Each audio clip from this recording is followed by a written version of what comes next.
संभल हिंसा के मामले में 13 के खिलाफ नामजद एफआईआर दर्ज। सपा सांसद जियाउर रहमान बर्क और संभल के एमएलए के बेटे सोहेल इकबाल का नाम आरोपियों में शामिल। 25 आरोपियों को जेल में भेजा गया। संभल हिंसा में 7 और एफआईआर दर्ज हुई। 2500 अज्ञात लोगों को आरोपी बनाया गया। संभल पुलिस ने जामा मस्जिद के सफदर जफर अली को पूछताछ के लिए बुलाया। संभल में शांति स्थापित करने में जुटी पुलिस। हिंसा वाले इलाके में किया गया फ्लैग मार्च। संभल हिंसा पर पुलिस का दावा, भीड़ की तरफ से फायरिंग की गई और पथराव वाली जगह से हथियार मिले। पुलिस ने डराने के लिए हवाई फायरिंग की। समाजवादी पार्टी का प्रतिनिधिमंडल आज करेगा दंगा प्रभावित संभल का दौरा। पीड़ित परिवार से मुलाकात कर मौजूदा हालात पर सपा प्रमुख अखिलेश यादव को सौंपेगी रिपोर्ट। मुरादाबाद के कमिश्नर अंजनेय सिंह ने कहा, पूरी प्लानिंग के तहत भीड़ इकट्ठा करके हिंसा कराई गई, भड़काई गई। भीड़ ने चारों तरफ से घेर कर पुलिस को निशाना बनाया। कमिश्नर अजन्य सिंह ने कहा कि आरोपी कितना भी रसूखदार क्यों ना हो, कानून के तहत कार्रवाई होगी।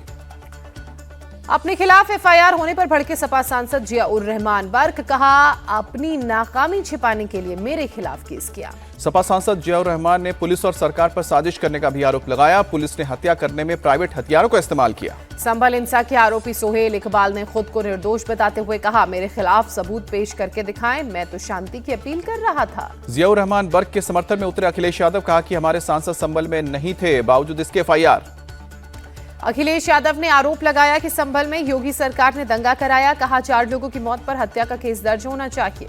सपा सांसद रामगोपाल यादव ने संभल हिंसा के लिए प्रशासन को जिम्मेदार ठहराया। कहा कि डीएम एसपी पर चलना चाहिए हत्या का केस। अखिलेश यादव की अगुवाई में लोकसभा स्पीकर से मिला सपा सांसदों का डेलीगेशन। संभल घटना को लेकर आपत्ति जताई। जामा मस्जिद के सदर जफर अली ने हिंसा के लिए प्रशासन को जिम्मेदार ठहराया। कहा कि मस्जिद में खुदाई और वजू की अफवाह से हुई है हिंसा।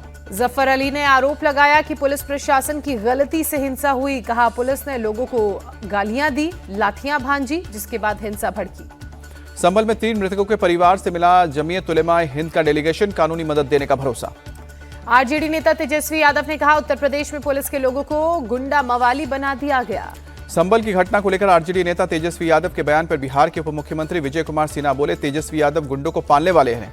विजय कुमार सिन्हा ने तेजस्वी यादव पर निशाना साधते हुए कहा, ये गुंडा राज, माफिया राज लाने वाले लोग हैं। ऐसा बयान संवैधानिक पद पर बैठा किसी व्यक्ति नहीं दे सकता। संभल हिंसा में 4 लोगों की मौत को असदुद्दीन ओवैसी ने बताया मर्डर। कहा कि दोषी पुलिसकर्मियों पर सख्त एक्शन हो। केंद्रीय मंत्री गिरिराज सिंह ने कहा, ये गोधरा कांड की तरह विपक्ष की पूर्व नियोजित रणनीति थी। संभल मस्जिद विवाद में याचिकाकर्ता महंत ऋषिराज गिरी का दावा। कहा कि विक्रम संवत 987 के नक्शे में मंदिर होने का प्रमाण है। संभल में मंदिर तोड़कर बनाई गई है मस्जिद।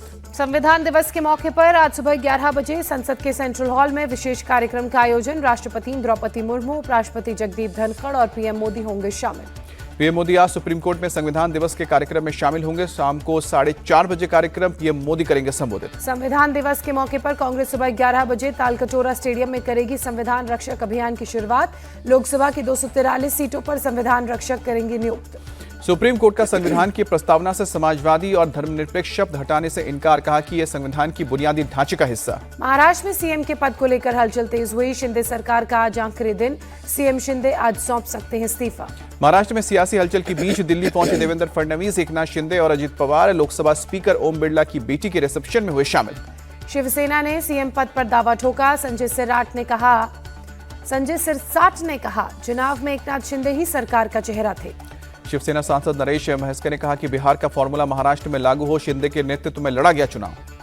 सीएम पद पर शिवसेना के दावे से बीजेपी नाराज। विनय सहस्त्रबुद्धे ने कहा, दबाव बनाने से कोई फायदा नहीं होगा, बीजेपी झुकने वाली नहीं है।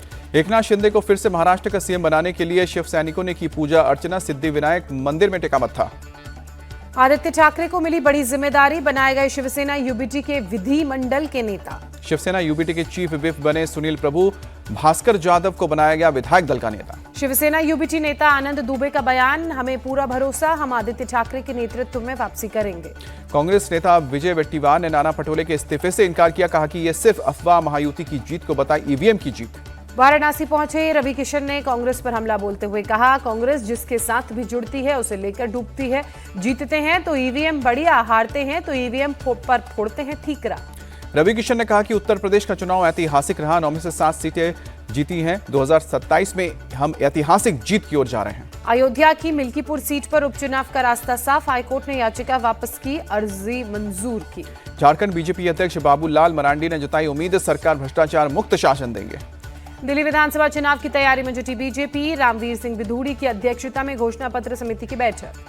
टीएमसी ने तीनों अनुशासनात्मक समिति का गठन किया। सौगत राय और सुखेंदु राय को किसी समिति में नहीं मिली जगह। उड़ीसा विधानसभा का शीतकालीन सत्र आज से 31 दिसंबर तक चलेगा। सीएम मोहन चरण मांझी ने बैठक की अध्यक्षता की। दिल्ली के पर्यावरण मंत्री गोपाल राय का बयान, कहा कि छतरपुर विधानसभा में चुनाव प्रचार शुरू हुआ, हमारे कार्यकर्ता हर घर तक पहुंचेंगे और रेवड़ी पे चर्चा कार्यक्रम को आगे ले जाएंगे। गोपाल राय ने बीजेपी पर जमकर साधा निशाना, कहा वो कहते हैं कि अरविंद केजरीवाल के शुरू किए गए सभी काम बंद कर देंगे, लेकिन हम वादा करते हैं कि रेवड़ी जारी रहेगी। इंडियन कोस्ट गार्ड को मिली बड़ी कामयाबी, म्यांमार की एक फिशिंग बोट से 5,500 किलो ड्रग्स जब्त की।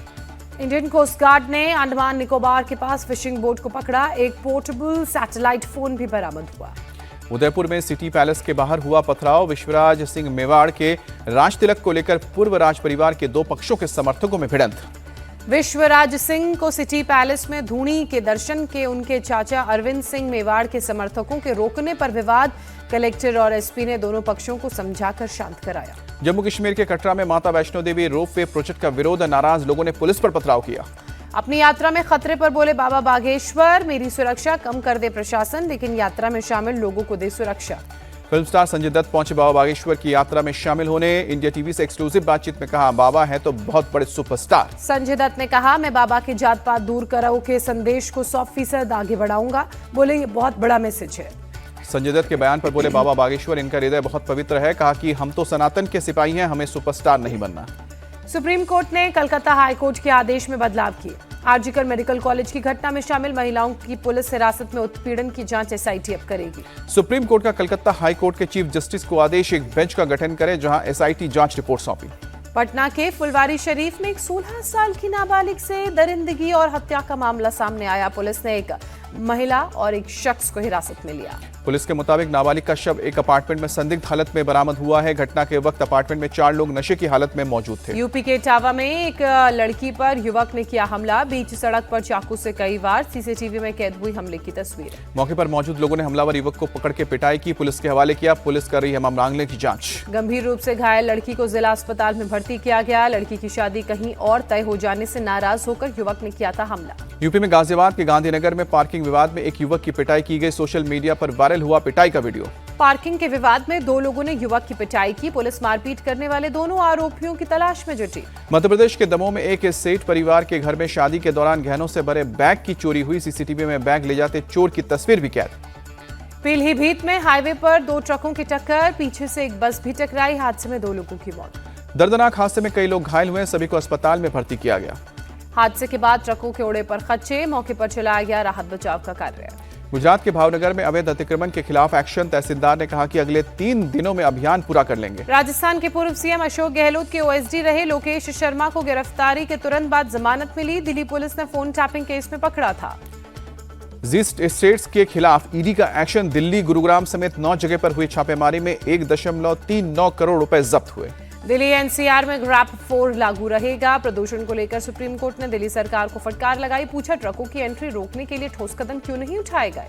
सुप्रीम कोर्ट ने कहा कि दिल्ली एनसीआर में स्कूल खोलने का फैसला CAQM करे, 2 दिन में बताएं स्कूल कैसे खुलेंगे। कोर्ट ने दिल्ली सरकार पर नाराजगी जताते हुए कहा, 18 से 23 नवंबर के बीच ग्रैप 4 के नियमों का पालन ठीक से नहीं किया गया। ट्रकों की एंट्री कैसे हुई।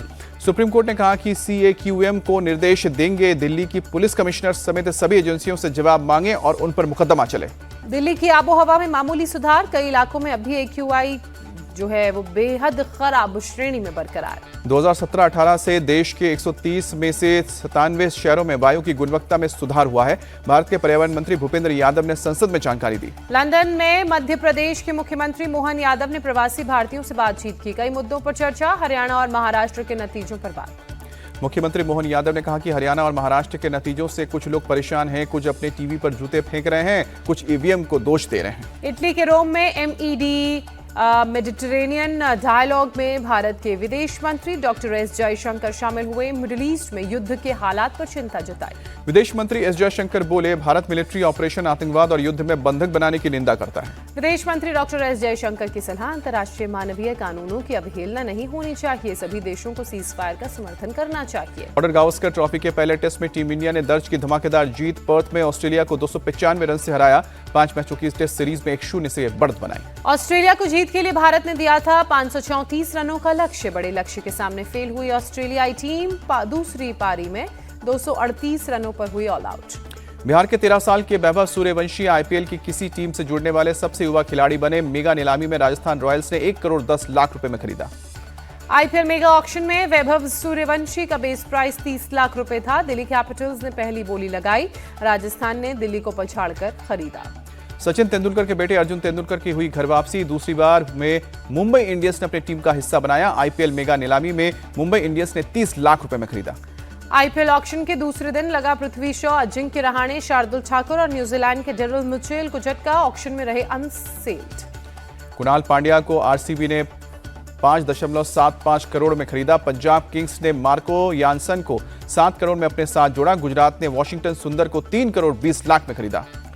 सैयद मुश्ताक अली ट्रॉफी में बड़ौदा ने उत्तराखंड को 5 विकेट से पीटा। हार्दिक पांड्या ने 41 रन की नाबाद पारी खेली। 1 विकेट भी चटकाया।